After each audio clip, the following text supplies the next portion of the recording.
Yang berhormat Puan Teo Nii Ching, Timbalan Menteri Komunikasi dan Digital, yang berusaha timbalan-timbalan KSU, ketua-ketua pengarah, CEO-CEO, SUB seterusnya, tuan-tuan dan puan-puan hadirin yang saya hormati sekalian. Pertamanya saya ingin menjadikan kesyukuran kepada Allah SWT kerana dengan limpah kurnia serta izinnya dapat kita sama-sama buat julung-julung kalinya berhimpun dalam satu majlis amanat yang akan disampaikan oleh Yang Berhormat Menteri. Saya bagi pihak warga KKD ataupun Kementerian Komunikasi dan Digital yang sebelum ini dikenali sebagai Kementerian Komunikasi dan Multimedia, ingin mengucapkan setinggi tahniah kepada Yang Berhormat Menteri dan juga Yang Berhormat Timbalan Menteri atas pertama sekali sudah tuntut kemenangan di kawasan masing-masing, dan kedua ialah atas pelantikan sebagai Yang Berhormat Menteri dan Timbalan Menteri Kementerian Komunikasi dan Digital.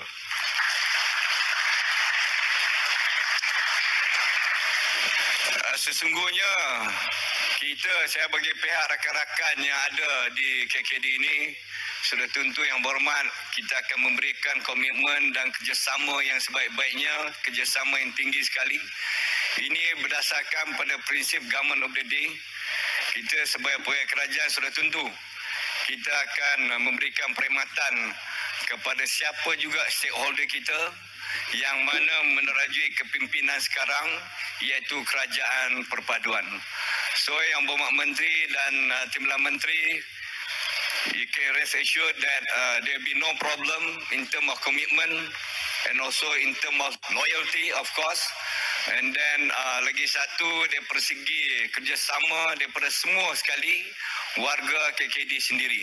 Sebab pengalaman kita Berhormat Menteri dan Timbalan Menteri, kita telah melalui pelbagai perubahan iklim kerajaan. Saya ingat Yang Berhormat Menteri Timbalan Menteri, ini saya ingat kerajaan yang kelima yang kita telah lalui, dan kita berdoa insya-Allah semoga kerajaan perpaduan yang diaspirasikan oleh Kebawah Duli Yang Maha Mulia Seri Paduka Baginda Yang di-Pertuan Agong insya-Allah akan kekal. Supaya berkapa YB, bukan kita tak mau bagi taklimat, tapi dah banyak kali kita bagi taklimat YB. Jadi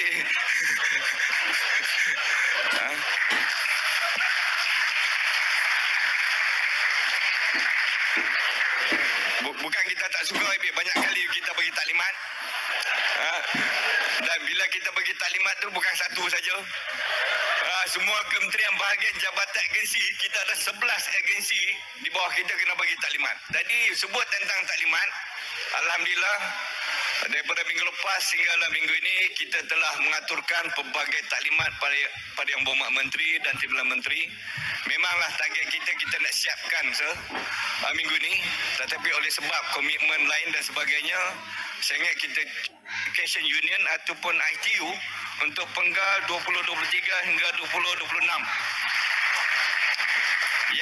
Yang sediakan ucapan pegawai saya akan marah saya. Bukan senang nak sediakan pantun, saya pun tak pandai sebenarnya sediakan pantun, tapi ini pegawai saya yang sediakan, kena bagi kredit kat mereka lah. Dari Kulai ke Lembah Pantai, mau membeli kayu gaharu. Orangnya muda, gayanya santai. Sekalung tahniah Menteri dan Timbalan Menteri yang baru.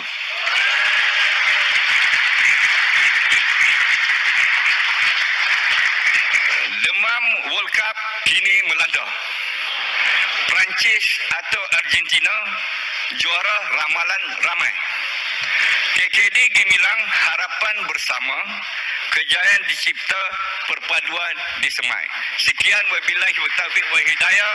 Wassalamualaikum warahmatullahi wabarakatuh. Salam sejahtera dan terima kasih.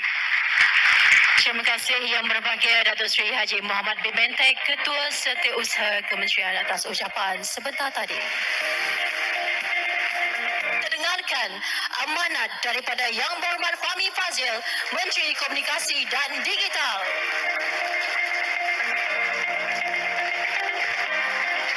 Bismillahirrahmanirrahim.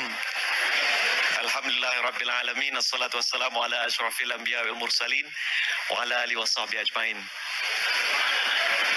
Kenapa? Muka. Baik, saya tak faham. Turut. Okey. Terima kasih saudari pengacara majlis. Sebelum itu saya nak ucapkan Assalamualaikum warahmatullahi wabarakatuh. Salam sejahtera, wamampengiu tansahau, saudara-saudari gili panakam. Nama berita Kopi Bosian Sawadikap.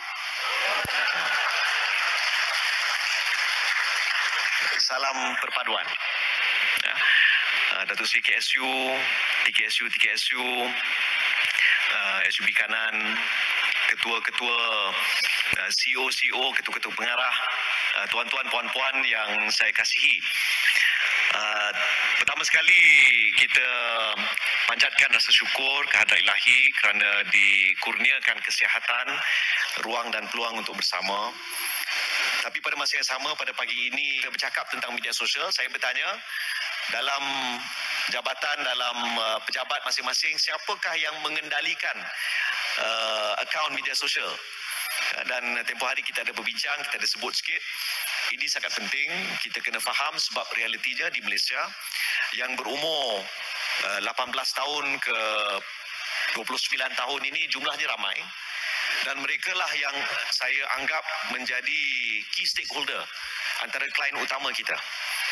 Kerana mereka lah yang akan menjadi penggerak ekonomi yang paling besar.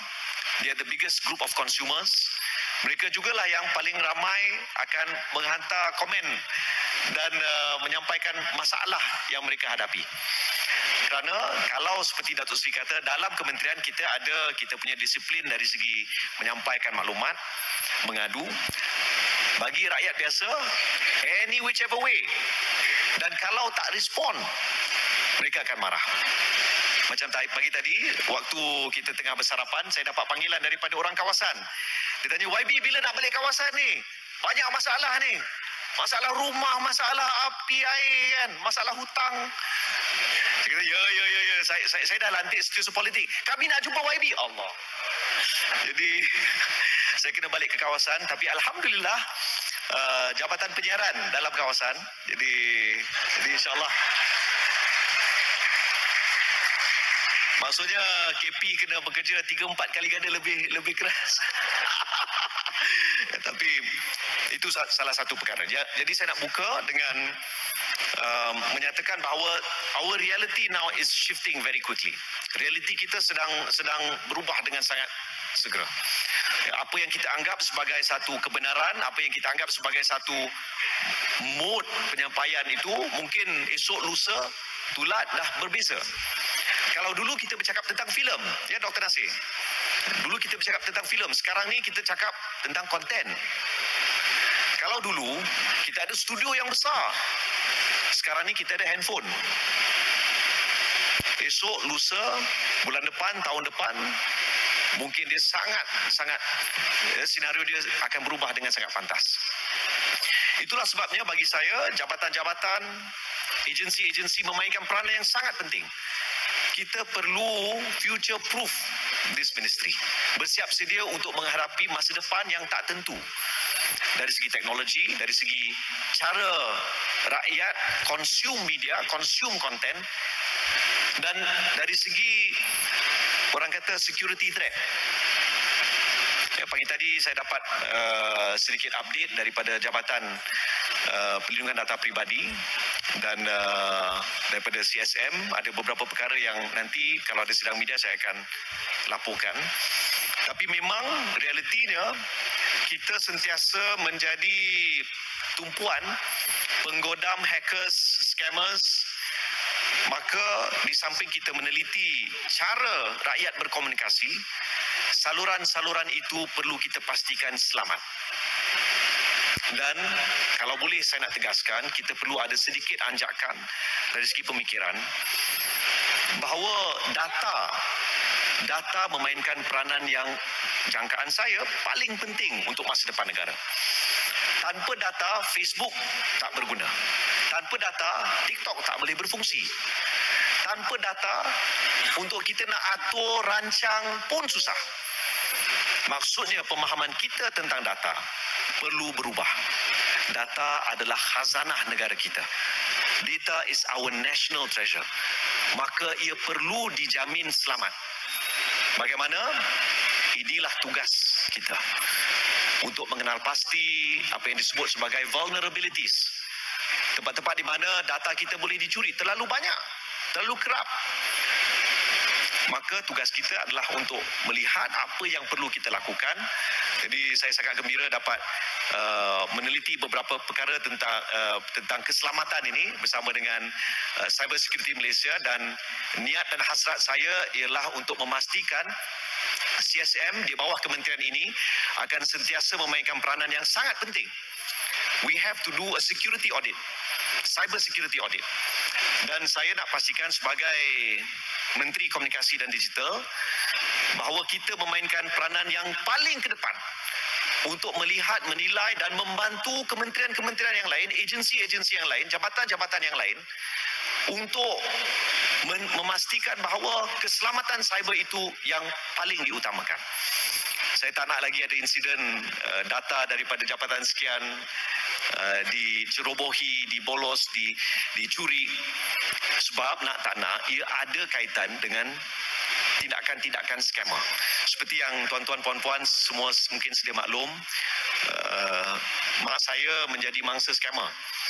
Dia hilang RM75,000, ya, dicuri daripada akaun tabung haji. Sehingga ke hari ini kita tak tahu macam mana skamer tu dapat tahu yang mak saya ada simpanan banyak tu dalam tabung haji. Tabung haji bukan bank. Dia ada sistem dia tersendiri. Jadi ini bukan misteri Nusantara. Berlaku kebocoran data. Tapi accountability itu yang kita nakkan. Setiap hari jangkaan saya sewaktu menjadi seorang ahli parlimen pada parlimen ke-14 dulu, setiap hari lebih kurang 50 ke 60 orang menjadi mangsa skamer. Setiap jam 2 ke 3 orang. Dan mereka kehilangan lebih kurang purata mungkin dalam RM10,000 setiap seorang secara purata. Dalam masa setahun, jumlah dia boleh mencecah 3 ke 500 ribu ringgit, setengah bilion. Ini bukan jumlah yang kecil, dan yang paling menyedihkan, dia adalah simpanan kita. Simpanan rakyat, bukan duit kerajaan. Simpanan kita. Maka salah satu perkara yang saya harap kita dapat usahakan bersama ialah bekerjasama dengan agensi-agensi yang lain, termasuk Bank Negara, termasuk PDRM, untuk clamp down on scammers. Orang dah terlalu sedih, terlalu orang kata malu nak cakap kadang-kadang. Saya mangsa scammer. That's why saya harap Jabatan Penyiaran dan Bernama boleh memberi penekanan kepada NSRC, National Scam Response Center. Ramai yang mungkin belum tahu bahawa sekiranya kita, termasuklah warga kementerian, kalau anda terima tak ada LHDN ke Bukit Aman ke, takkan berinteraksi dengan kita dalam phone. Dan itulah sebenarnya yang paling menyedihkan, sebab mak saya PTD. Mak saya dulu dia PTD, ya. Tapi dia percaya orang yang call dia dari Bukit Aman. Dia percaya. Jadi sekarang ni saya nak tahu daripada SKMM nanti, what can we do? Ya, Datuk Ali, what can we do to stop it? Ya. Dan kepada semua, sekiranya berlaku kepada anda, jangan malu. Ialah kalau kita hilang duit akibat kita percaya kita dipukau ke, disantau ke, itu satu hal, tapi kita hilang duit tu. Call 997 997 NSRC, National Scam Response Center, dalam masa 24 jam bila insiden tu berlaku. Jangan takut, ya. Call segera. Supaya dalam masa 24 jam itu, Bank Negara boleh stop aliran wang keluar daripada sistem. Kita nak stop sebab realitinya, Datuk Seri, actually duit yang dicuri oleh scammer ni juga merupakan satu security risk. Dia akan masuk apa yang disebut sebagai ekonomi gelap, black economy, dan akan mungkin membantu aktiviti-aktiviti yang mengancam keselamatan negara. Sama ada pengedaran dadah, pembelian senjata haram dan macam-macam aktiviti lain yang tidak membantu.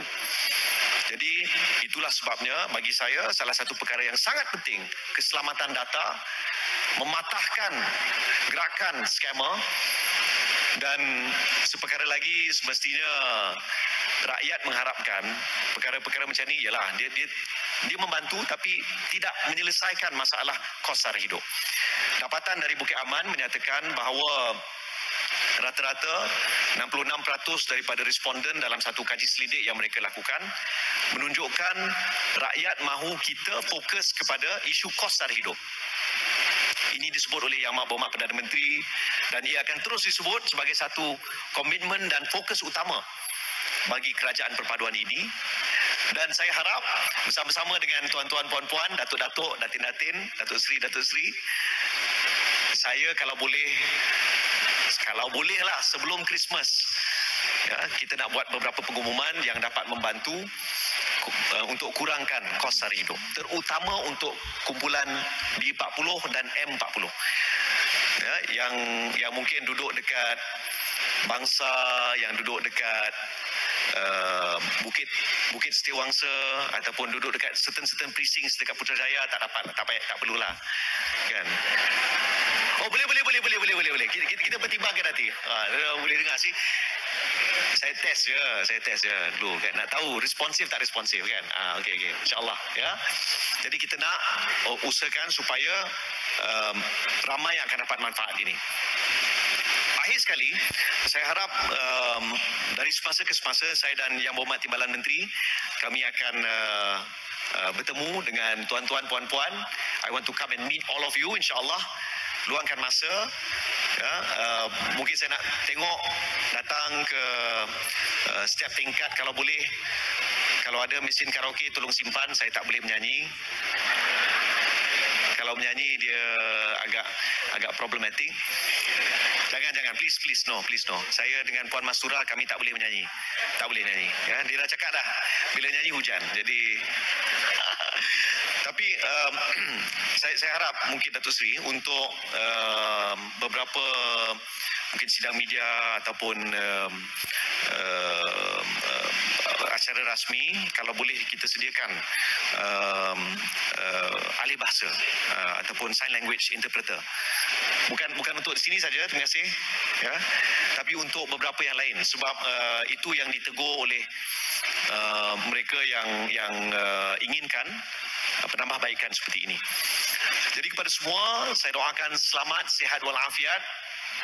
Allah lanjutkan usia masing-masing, murahkan rezeki, tapi ingat kita perlu berintegriti. Dan malam tadi di Awani saya sebut on the air, dan saya dah pernah sebut beberapa kali bahawa saya pegang amanah yang telah diberikan ini dengan cukup serius. Di akhirat nanti Allah Subhanahu Wa Taala akan tanya saya, Fahmi, apa yang kamu buat sewaktu kamu jadi menteri? Saya tak nak terpalit dengan, ya, nanti insiden-insiden yang tak diingini, isu rasuah, isu kontrak, isu komisen. Saya tak nak, ya. Dan kalau ada tuan-tuan, puan-puan nampak saya mula berubah ke arah itu, tolong tegur saya, ya. Tegurlah Khalifah, tegur, bercakap benar walaupun ia pahit. Please do that, ya.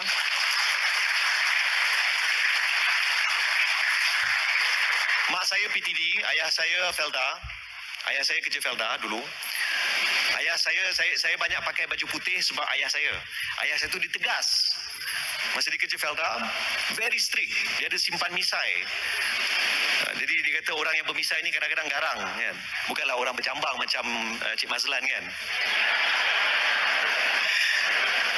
Tapi lepas dia pencen, dia cukur misai dia sebab dia kata orang dekat Felda rasa takut dengan dia.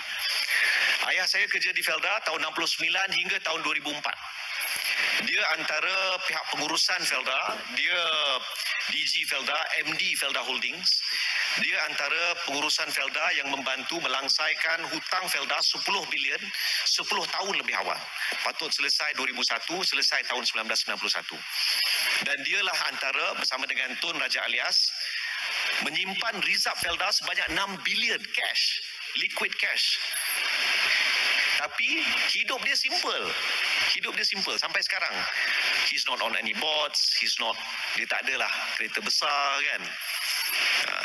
Jadi bila saya tengok, untuk makluman tuan-tuan puan-puan, mak ayah saya macam tu, simple. Ya, jadi saya harap sekiranya saya dah mula nampak tak simple, tolong tegur. Ya, it's okay, saya takkan ada demerit ataupun tindakan tata tertib.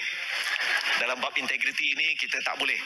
Ya, saya minta maaf, rakyat itu antara perkara yang rakyat nak lihat kita bawa satu perubahan. Jadi kepada semua, insya-Allah dari semasa ke semasa kita akan buat perhimpunan seperti ini. Kali ini mungkin dari Lembah Pantai, bulan depan mungkin dari Kulai. Ya, mungkin lepas itu dari Cyberjaya. Ketua kampung Cyberjaya ada di sini nanti ya. Datuk Seri nanti dia akan belanja.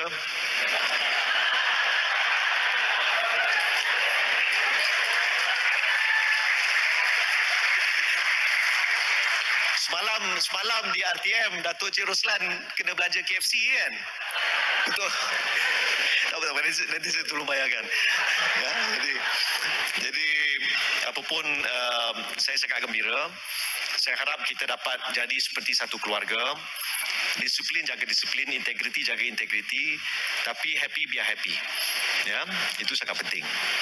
I would like to see a conducive work environment dan saya harap kita akan dapat lakukan beberapa penambahbaikan yang penting yang rakyat harapkan demi masa depan kita bersama.